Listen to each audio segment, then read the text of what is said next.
Thank you, thank you. It's good to get back with you again. Thank you for the invite. Thank you for the compliment about Thomas Peters as well. So yeah, I'm back with a new body of work, Changing Filthy Garments, story of Mary Jacobs. I appreciate you for the compliment of the name. The name actually came from Zechariah 3:7, and I was in a service one day, and the minister who preached this message, he gave this, and my mind just exploded with creative description and imagination, and that's why, as you can see, Change Filthy Garments is here. When he read the verse, now Joshua was clothed with filthy garments, and he was standing before the angel. Then he answered and spoke to those who stood before him, saying, take away the filthy garments from him.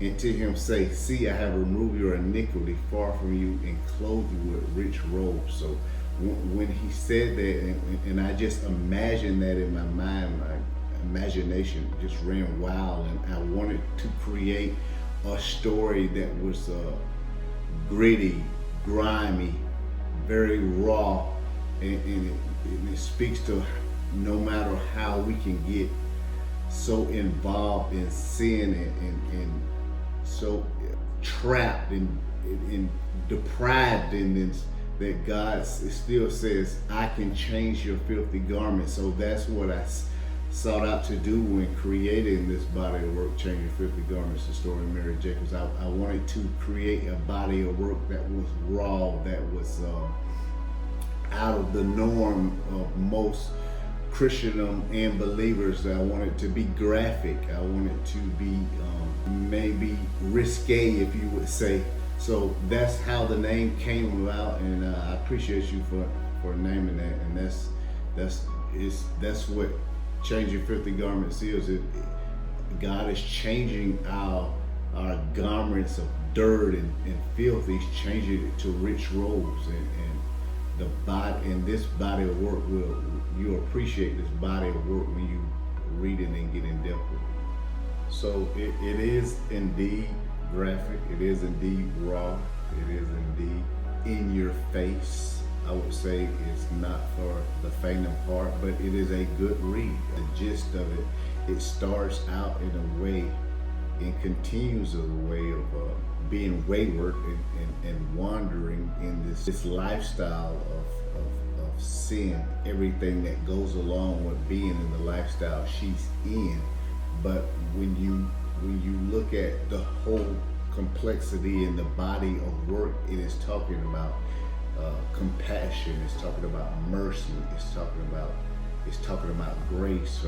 And she's thrust into this. She's thrust into this lifestyle that she didn't want, didn't ask for. Her grandmother dies.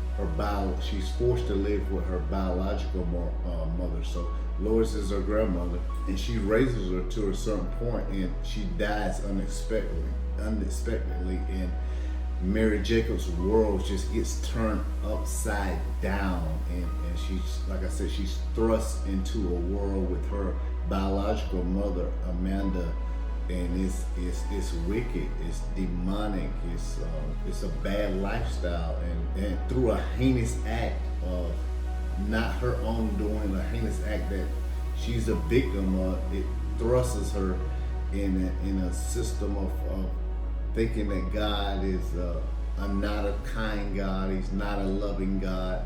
So in acts of rebellion and disobedience, she seeks the pleasures of the world. She forgets what she was taught by her grandmother, her mother Lois, and she freely commits to the world, and through that rebellion and disobedience, she finds herself in a dark place, in a dark world.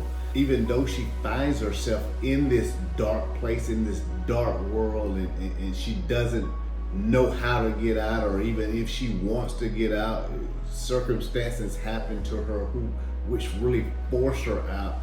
She then she gets to know this God in a whole another way. It's like returning back to the God of her youth. So this story is grace. It speaks to Romans 5:20-21. Moreover, the law entered that the offense might abound, but grace abounds much more.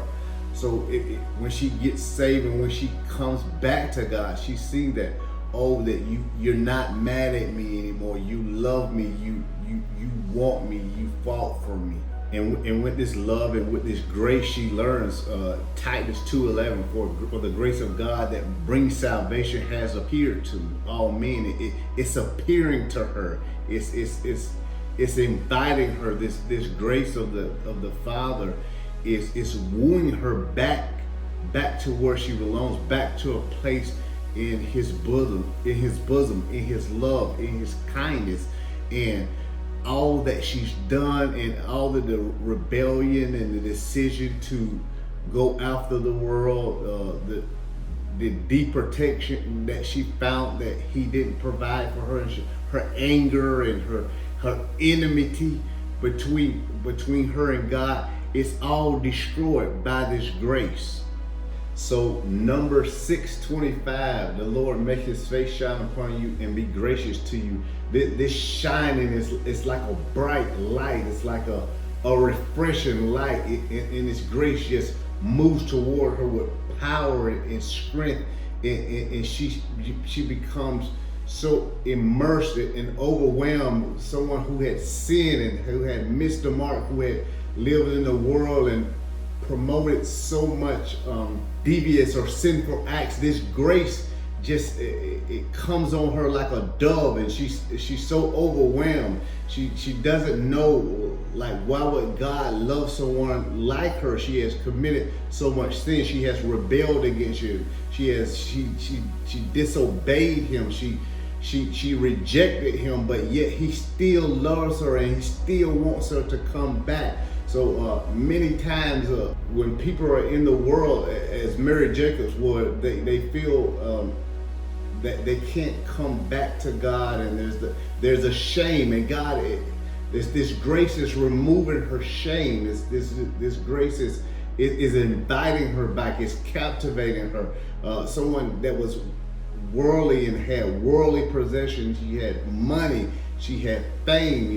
Now she's reduced to poverty, and she's penniless, and she's been delivered. And she's like, why would God want me? But this grace is so illuminating and inviting to her. It's almost seizing her, and she comes back to Him with open arms, and she's truly repentant, and that's what this grace does for us.